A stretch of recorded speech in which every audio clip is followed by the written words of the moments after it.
Did you know that some of the foods you're eating are rapidly converting into sugar?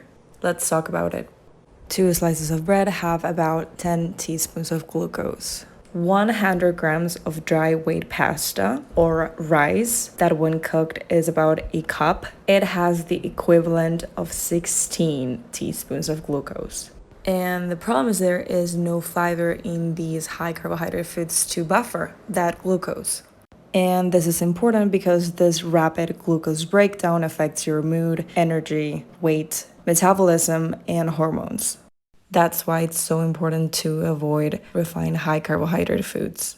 Always choose whole grain and add veggies to your carbohydrates. If you look at the graph, you can see that sugary foods and fruits, which are very high in sugar, spike blood glucose the most, followed by refined carbohydrates like white bread, pasta, and rice. It's no wonder whole grains, veggies, and legumes have a better blood glucose response. And here are some bonus tips to help your blood sugars.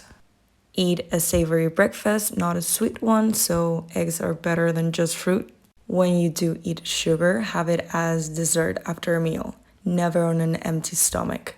This is because the foods that you ate prior to that dessert have fat, fiber, and protein that will help buffer that glucose.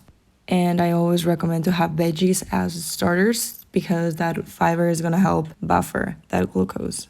Based on what we know about how each macronutrient affects blood sugars, it's better to start with a veggie, then protein and fat second, and starches and sugars last. And if you can go for a 10-minute walk or move a little in some kind of way, that's going to help muscles soak that glucose. And lastly, if you suspect you might have blood sugar problems, I recommend before eating have a teaspoon or tablespoon of vinegar diluted in a glass of water. That's going to help with blood sugars. The acetic acid from vinegar helps that blood sugar to not spike as much.